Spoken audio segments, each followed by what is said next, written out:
নমস্কার, কলকাতা টিভি ডিজিটালে আপনাদের স্বাগত। আমি ইন্দ্রাণী। শুরু করছি আমাদের অনুষ্ঠান ঘোষালনামা। আমার সঙ্গে রয়েছেন মুখ্য রাজনৈতিক বিশ্লেষক জয়ন্ত ঘোষাল। আপনারা বিভিন্ন বিষয়ে জয়ন্তদার বিশ্লেষণ শোনেন এবং অনেক গুরুত্বপূর্ণ বিষয় আমরা আলোচনা করি। আজও কিছু গুরুত্বপূর্ণ বিষয়ের দিকে নজর রাখবো। তা প্রথম হচ্ছে যে এসআইআর নিয়ে যে বিতর্ক চলছে এবং বিহারে সেই খসড়া ভোটার তালিকা প্রকাশ করা হয়েছে, যেখানে ৬৬ লক্ষ মানুষের নাম বাদ গেছে এবং জানি শোরগোল পড়ে গেছে রীতিমতো। কমিশন জানিয়েছে যে সব রাজ্যেই এই পদ্ধতি মেনেই কিন্তু এসআইআর হতে চলেছে। তাহলে বাংলায় কি হবে? আমি এই বিষয়টা জয়ন্তদার কাছ থেকে জানবো। জয়ন্তদা, তাহলে বাংলায় কি হতে চলেছে, কি আভাস পাওয়া যাচ্ছে? বিশেষ নিবিড় সংশোধন, যেটাকে আমরা বলছি এসআইআর, স্যার বলতে পারা যায়। এখন এই স্যারের দাপট এবারে নির্বাচনে কিন্তু মনে হচ্ছে জবরদস্ত হবে। সুপ্রিম কোর্ট জানিয়ে দিয়েছে যে এটা বন্ধ করা যাবে না এবং বিহারের পর পশ্চিমবঙ্গেও হবে। এটা একটা রুটিন নিরন্তর প্রক্রিয়া, সে কথা জানিয়েছে। কিন্তু পশ্চিমবঙ্গে এটার মধ্যে একটা রণকৌশল আছে বিজেপির, সেটা তো বলতে কোনো দ্বিধা নেই।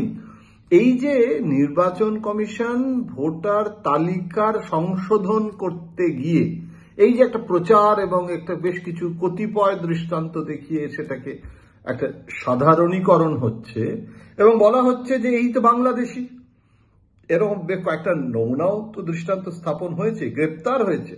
মানে বাংলাদেশি মডেল এখানে এসে ব্যবসা করছে, ব্যাংক থেকে ঋণ নিচ্ছে, যাকে বিয়ে করেছে সে হায়দ্রাবাদে থাকছে এবং সব মিলিয়ে তার রীতিমতো রমরমে ট্যুরিজমের ব্যবসা এবং সে তার নানান রকমের সোশ্যাল মিডিয়ায় রিল, তার ছবি, নৃত্য পটীয়সী, যেমনটা হয়।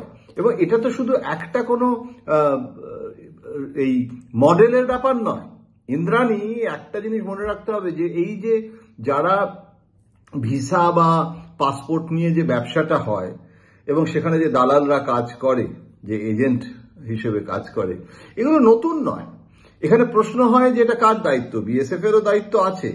রাজ্য পুলিশের পক্ষে তো সীমান্তে দাঁড়িয়ে থেকে এগুলো ধরা সম্ভব না। কিন্তু এই যে একজন তৃণমূলের স্থানীয় কোনো নেতা, তার বাড়িতে বাংলাদেশি এত বছর ধরে ছিল এবং সে কিভাবে পরিচয়পত্র পেল, দেখা যাচ্ছে সে ভোটার হিসেবেও তার পরিচয়পত্র তৈরি করে ফেলেছে, এগুলো একটা বিচ্ছিন্ন দু একটা ঘটনা।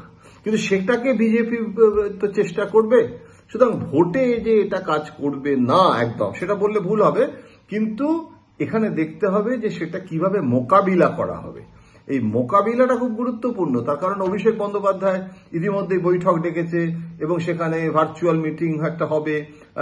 সেই ভার্চুয়াল মিটিং এ সমস্ত যারা অফিসার, যারা এই কর্মী, তারা এই যে নির্বাচনী অফিসার, এবং যেটা মমতা বন্দ্যোপাধ্যায়ও কিন্তু জানিয়েছে জেলা শাসকদের যে কোনো ভুয়ো ভোটার যেন না থাকে। আবার ভুয়ো ভোটারের নাম করে জেনুইন ভোটার তাদেরকে যেন আবার বাদ দিয়ে দেওয়া না হয়। সুতরাং এই চাপানুতোর যে জেনুইন ভোটার, তার কারণ পরিযায়ী কর্মী, তাদেরকে বাঙালিদের উপর অত্যাচার করা হচ্ছে, তাদেরকে ফেরত আনা হচ্ছে।